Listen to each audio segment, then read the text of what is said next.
Buongiorno, benvenuti a questa edizione del nostro telegiornale. Vediamo insieme i principali titoli. West Nile, primo caso sospetto al Policlinico di Palermo, in terapia intensiva una donna di 73 anni. L'esperto: in Sicilia possibile la presenza del virus, ma niente allarmi. Adesso Pippo riposa. Marmo Nero è solo il cognome sulla cappella di famiglia nel cimitero di Militello in Val di Catania, dove da ieri si trova il corpo di Pippo Baudo. Il grazie della figlia Tiziana per l'affetto dimostrato a papà, uomo per bene. Canicattì, padre e bimba di 11 mesi abbracciati per sempre dopo il naufragio al largo di Lampedusa. Un addio straziante tra lacrime e preghiere e il dolore di una giovane madre. Un albergatore di Ragusa ha inviato una mail a una turista israeliana che aveva prenotato una camera per il mese di settembre. Se ritiene che il suo governo stia agendo in modo appropriato a Gaza, la preghiamo di cancellare la prenotazione, e così ha fatto. Alla scoperta dell'antico Egitto, l'archeologo superstar Zaya Hawass a Catania per presentare il suo ultimo libro. Calcio, ultimi giorni di lavoro per il Palermo prima dell'esordio in campionato di sabato al Barbera contro la Reggiana. Alcune assenze in casa rosanero, ma Inzaghi sembra avere già in mente la formazione. Tra mercato e campionato il Catania deve fare i conti con alcune assenze, si cerca un attaccante, l'obiettivo è Caturano, ma il Potenza chiede un indennizzo.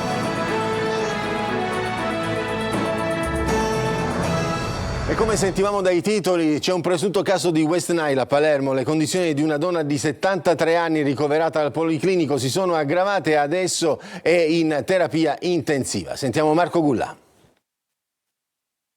Si sono aggravate le condizioni della donna ricoverata al Policlinico di Palermo per un presunto caso di West Nile. La donna di 73 anni, debolmente positiva all'infezione appunto di West Nile, è in terapia intensiva e le sue condizioni nelle ultime ore sono progressivamente peggiorate. L'anziana, residente a Palermo, non ha viaggiato, le sue condizioni sono gradualmente peggiorate e la paziente è stata così trasferita nel reparto del nosocomio palermitano. L'anziana è affetta da una patologia autoimmunitaria in grave deperimento fisico ed è arrivata da noi in condizioni cliniche che sono progressivamente deteriorate, fa sapere appunto il Policlinico. Il secondo esame del sangue per ricercare gli anticorpi contro il West Nile ha dato esito debolmente positivo, quindi il contatto sembrerebbe esserci stato. Comunque possiamo considerarlo un caso sospetto, non confermato, però altamente sospetto. Se il caso appunto di West Nile fosse confermato, il virus potrebbe essere arrivato anche in Sicilia. Il periodo di incubazione della malattia va dai 2 ai 14 giorni, ma nelle persone con sistema immunitario compromesso può arrivare fino a 21. I sintomi, qualora l'infezione non fosse asintomatica, nel 20% delle persone si manifestano con influenza, febbre, mal di testa, dolori muscolari, nausea e vomito.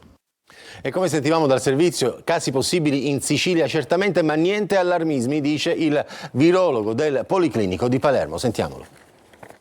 Nessun allarme per questo caso sospetto di malattia di West Nile presso il Policlinico di Palermo. Avere la certezza che nel caso specifico il paziente abbia realmente contratto l'infezione da virus West Nile, bisogna aspettare i risultati della biologia molecolare e io mi sento di dire che al 99% saranno negativi. Teoricamente la malattia potrebbe essere presente, potrebbe accadere, casi potrebbero verificarsi anche in Sicilia, casi che nella maggior parte delle volte saranno casi asintomatici, quindi persone che potrebbero essere infette senza presentare alcun sintomo. In qualche caso potremmo assistere a sintomi neurologici. Cambiamo argomento, torniamo a parlare di Pippo Baudo. Marmo Nero è solo il cognome sulla cappella di famiglia del cimitero di Militello in Val di Catania, dove da ieri riposa il conduttore televisivo. Il grazie della figlia Tiziana per tutto l'affetto dimostrato a papà, uomo per bene, dice Lorena Dolci.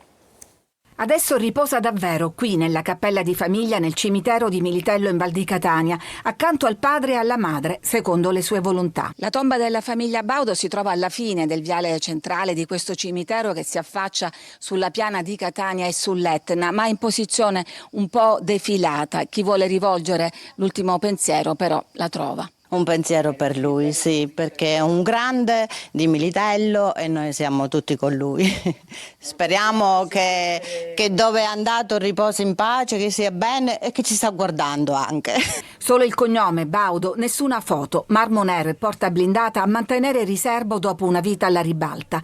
Sui gradini le corone dei familiari e della devota assistente Dina.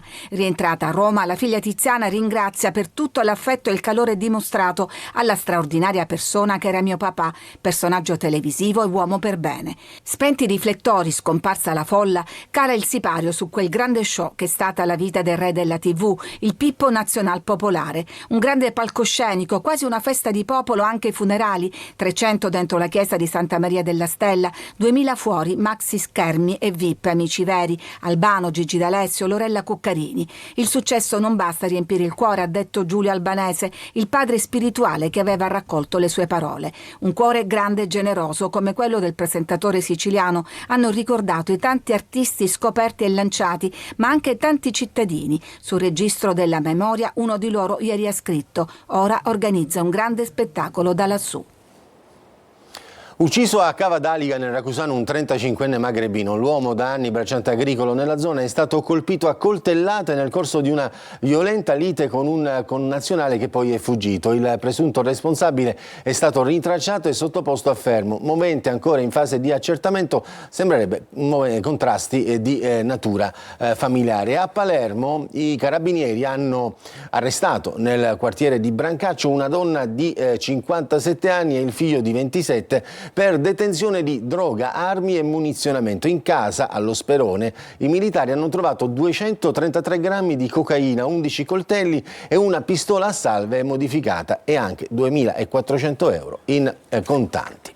E ci spostiamo a Canicattì, dove due bare sono state trovate, padre e bimba di 11 mesi, abbracciati per sempre dopo il naufragio al largo di Lampedusa. Un addio straziante tra lacrime, preghiere e il dolore di una giovane madre. Davide Sardo.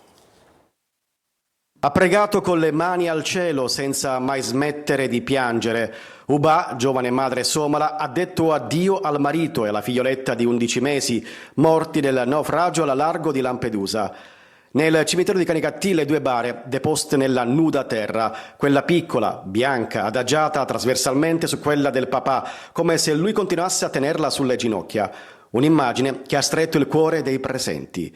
Accanto alla giovane donna, sorretta in più momenti dalla sua azione Memoria Mediterranea, un piccolo peluche, un gattino lasciato sopra la bara della bimba come ultimo segno d'amore.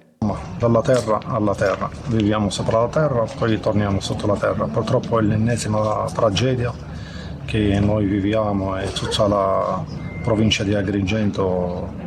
Non è facile accettare queste perdite umane, ma maggiormente quando si parla di bambine e prendendo una bara così piccola, bianca, il cuore effettivamente si spezza. Per cui Canicattì ha voluto dare veramente un tributo altissimo a queste vittime di questa ultima traversata, anche perché non può essere che loro vengono a cercare la pace, un po' di lavoro invece trovano la morte. Una cerimonia straziante che ha unito preghiere, lacrime e silenzio. Restano una madre distrutta dal dolore e due vite sepolte nella terra di Canicattì, spezzate dal mare che ancora una volta si conferma confine di morte. E stanotte la nave della ONG Mediterranea ha soccorso 10 persone che erano state gettate in mare a 30 miglia dalle coste della Libia da un gommone di tipo militare che si è subito allontanato a gran velocità. I migranti, raccontano i soccorritori, hanno rischiato di affogare, vittime della spietata crudeltà degli scafisti. Ora sono tutti al sicuro, assistiti nella nave e ricevono le cure necessarie.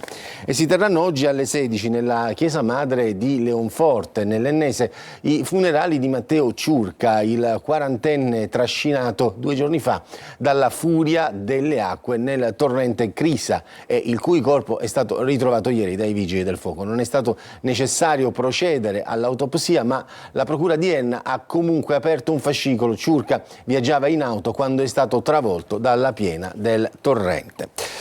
Se ritiene che il suo governo stia agendo in modo appropriato a Gaza, la preghiamo di cancellare la prenotazione. Un albergatore di Ragusa ha inviato una mail a una turista israeliana che aveva prenotato una camera per il mese di settembre. La donna, sconvolta, ha cancellato la prenotazione e si è sfogata sui media israeliani. Sentiamo Veronica Barbarino. Se ritiene che il suo governo stia agendo in modo appropriato a Gaza, la preghiamo di cancellare la prenotazione e di rivolgersi altrove. Se invece è sconvolta dagli eventi, saremo felici di accoglierla. Si è vista recapitare questa mail Yulia Sharitz, israeliana, dopo aver prenotato un soggiorno per settembre a Ragusa. La turista, sorpresa e indignata, ha preferito annullare senza rispondere e ha affidato le proprie considerazioni ad un sito di notizie israeliano. Ho prenotato altri 5 hotel in Sicilia e tutte le prenotazioni sono state confermate senza alcun problema, racconta. Dall'altro canto, il titolare della struttura sottolinea che non vi è nessuna forma di razzismo in quel gesto, ma solo la condanna di ogni guerra e ogni forma di violenza. Se la signora avesse preso le distanze dall'operato del governo israeliano, l'avrebbe accolta volentieri. Non si tratta di un caso isolato. Dallo scoppio della guerra di Gaza, altri hotel europei avrebbero rifiutato ospiti israeliani. In Belgio, un hotel ha cancellato una prenotazione sostenendo che gli ospiti stessero commettendo crimini di guerra, mentre un hotel svizzero ha fatto valere la propria politica di non ospitare persone provenienti dal Medio Oriente. Tra libertà di espressione e diritto all'accoglienza, il confine è quindi sottile e si rischia che il turismo diventi terreno di scontro politico. A Caltanissetta un venditore ambulante di rose 2 giorni fa aveva subito il furto del suo scooter, ma i cittadini gliene hanno subito ricomprato uno nuovo. Rita Cinardi.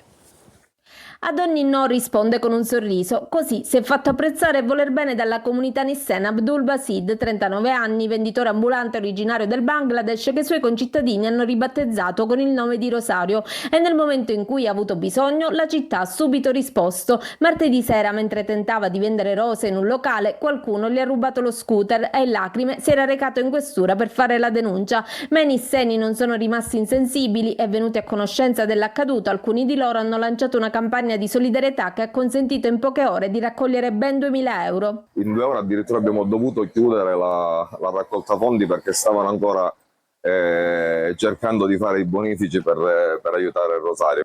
A contribuire anche una famiglia nissena proprietaria di una rivendita di moto e ricambi che questa mattina ha consegnato lo scooter elettrico nuovo di Zecca. Insieme a mio padre abbiamo deciso di metterci in gioco anche noi. Abbiamo deciso di mettere a disposizione lo scooter, regalato un casco.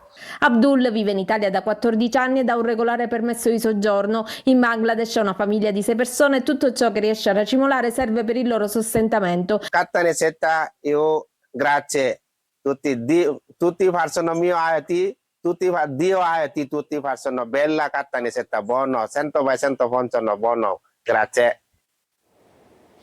Con l'arrivo di Annalisa Tardino all'autorità portuale di Palermo sale la tensione fra il presidente della regione e il vice premier Matteo Salvini. Da Palazzo d'Orléans si prepara un ricorso mentre è calato il gelo fra il ministero e la regione. Manlio Viola. Nessuna ricerca di chiarimento, nessun commento ufficiale. È calato il silenzio all'indomani del primo intervento di Annalisa Tardino, ex segretario della Lega in Sicilia ed ex europarlamentare, nominata dal ministro Salvini commissario dell'autorità portuale della Sicilia occidentale. Ieri la Tardino ha provato a spegnere le polemiche, da una parte annunciando una gestione in continuità con quella di Pasqualino Monti e incontrando per primo il segretario generale dell'autorità portuale, quello Luca Lupi, che Schifani vorrebbe al suo posto e che da tutti è considerato una sorta di braccio destro proprio di Monti, insomma l'uomo della continuità. Dall'altra parte ha lanciato 2 messaggi chiari: l'autorità portuale della Sicilia occidentale sarà la longa manus in Sicilia del governo Meloni, e poi non ho paura dei ricorsi, ho fatto l'avvocato per 21 anni, ci sono abituata. Ma le parole di Annalisa Tardino sono cadute assolutamente nel vuoto. A distanza di quasi 24 ore infatti non arriva nessun commento da parte del governatore della Sicilia Renato Schifani, e non è solo un silenzio ufficiale ed istituzionale. Non c'è una parola che filtra dalle stanze di Palazzo d'Orléans, neanche a microfoni spenti, se non la conferma che si sta lavorando al ricorso al TAR contro il decreto di nomina di Tardino per presunti profili di illegittimità. Nel frattempo nessun contatto, diretto o mediato, tra il presidente della regione e il ministro Matteo Salvini, un gelo istituzionale mai visto durante gli ormai quasi 3 anni del governo Schifani. Adesso c'è la pubblicità, poi parleremo del Giubileo delle famiglie, ma incontreremo anche l'archeologo star Zahi Hawass e ascolteremo un po' di musica di Fabi Fibra.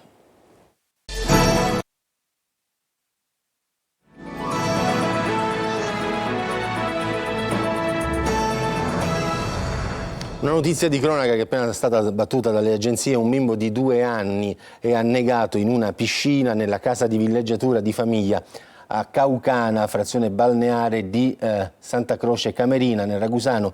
Il bimbo, originario di Comiso, sarebbe riuscito a salire la scaletta che porta alla piscina sfuggendo all'attenzione degli adulti.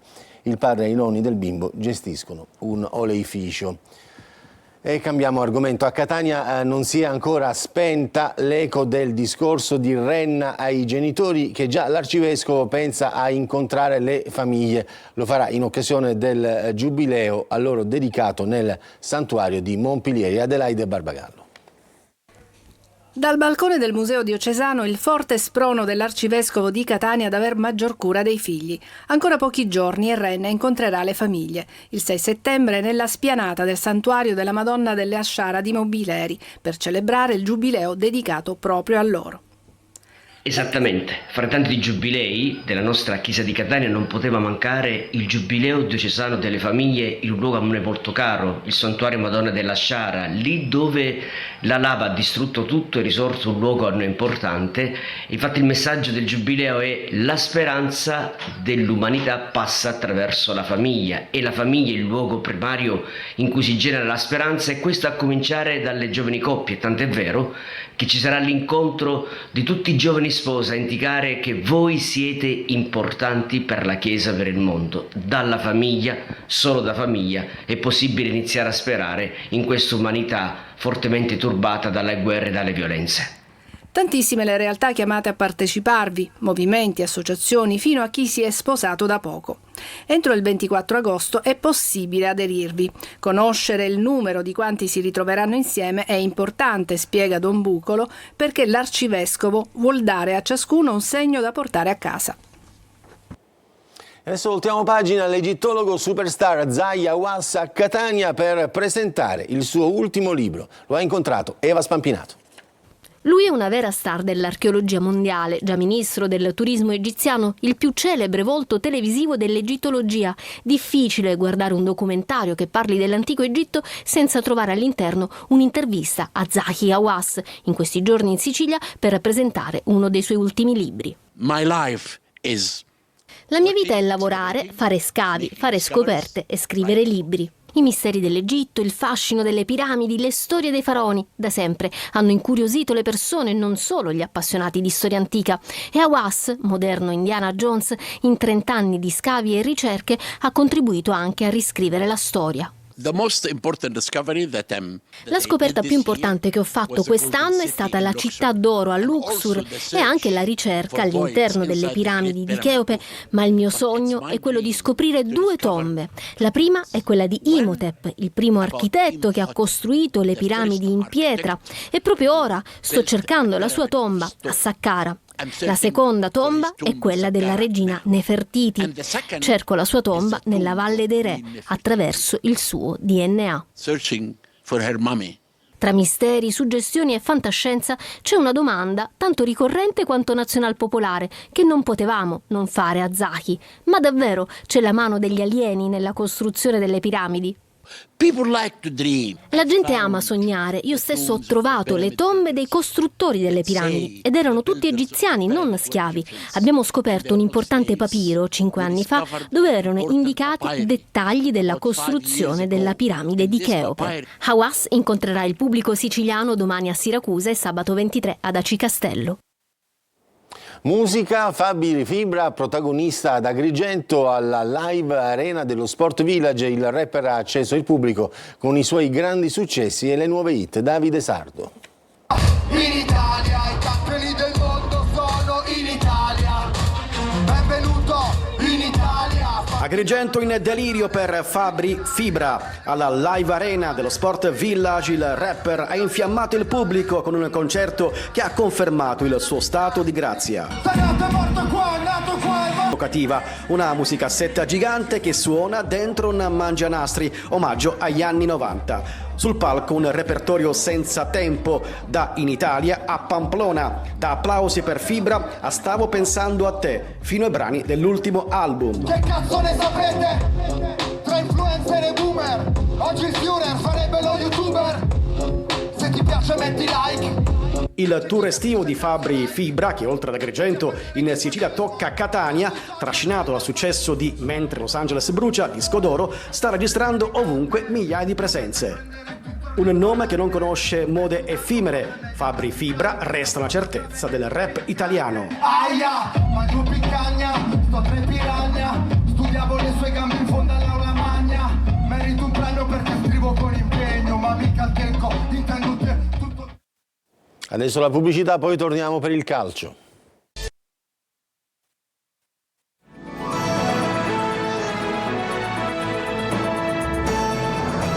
Parliamo di calcio, ultimi giorni di lavoro per il Palermo prima dell'esordio in campionato di sabato al Barbera contro la Reggiana, alcune assenze in casa rosanero, ma Inzaghi sembra avere già in mente la formazione. Marco Gulla.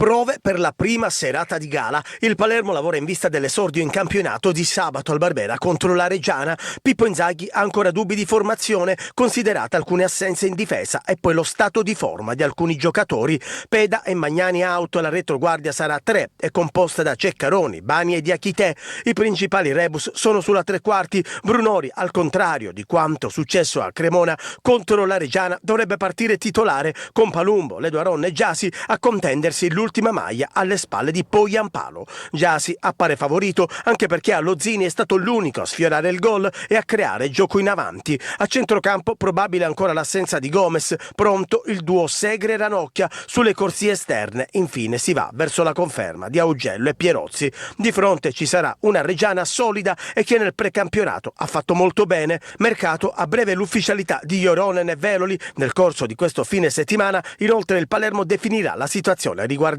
Magnani. Il difensore centrale, assente per motivi personali da oltre 2 settimane con permesso societario, a breve riceverà indicazioni circa la possibilità di proseguire la sua esperienza nel team rosanero. Qualora ciò non fosse possibile, la società sarà costretta a intervenire sul mercato. Il nome principale per un'eventuale sostituzione dell'ex Verona rimane quello di Vogliacco del Genoa. E sul mercato del Palermo il difensore Alessio Buttaro è stato ceduto in prestito al Foggia. E in casa Catania i rossazzurri stanno vivendo questa settimana tra mercato e campionato. Toscano deve fare i conti con alcune assenze. Sul mercato si cerca un attaccante, l'obiettivo è Caturano, ma il Potenza chiede un indennizzo. Francesco Triolo. Il conto alla rovescia è scattato ieri con la ripresa degli allenamenti. Il Catania guarda all'esordio in campionato di domenica sera alle 21 al Massimino contro il Foggia. Il tecnico Mimmo Toscano deve fare i conti con la situazione a centrocampo, che di certo non è semplice. Le squalifiche di Martic e Quaini non aiutano, così come l'assenza per infortunio di Di Tacchio, che sarà assente sicuramente contro i pugliesi, visto che sta effettuando un percorso riabilitativo e la prossima settimana se ne saprà di più. Ci sarà invece D'Ausilio, che può essere una buona opzione per l'attacco. L'attenzione anche su Rolfini, l'ex del Vicenza in dubbio, potrebbe entrare nella lista dei convocati, poi sarà Toscano a valutare l'eventuale impiego e l'eventuale minutaggio. Sullo sfondo dell'attesa per l'inizio del campionato c'è il calciomercato. Nelle intenzioni del DS Pastore sono 2 i reparti da rinforzare, centrocampo e attacco, con un elemento ciascuno. Per l'attacco c'è l'accordo con Caturano, che verrebbe a Catania di corsa, ma il Potenza, proprietario del cartellino, chiede un indennizzo per liberare un calciatore, comunque di 34 anni. Il Catania sta valutando, ma nel frattempo guarda anche ad altri obiettivi. Strizzolo è stato sondato, ma non rientrava nei parametri economici. Sta scemando anche la trattativa per Leonardi, così si guarda altrove, così come per il centrocampo, dove sembrano tramontate le ipotesi legate a Tascone e Vallocchi. E per il calciomercato c'è un altro colpo in entrata per il Trapani, che in mattinata ha ufficializzato l'acquisto a titolo definitivo dalla Reggiana del difensore Diego Stramaccioni. Era l'ultima notizia, finisce qui questa edizione del nostro telegiornale, grazie per averci seguito, buon proseguimento di giornata.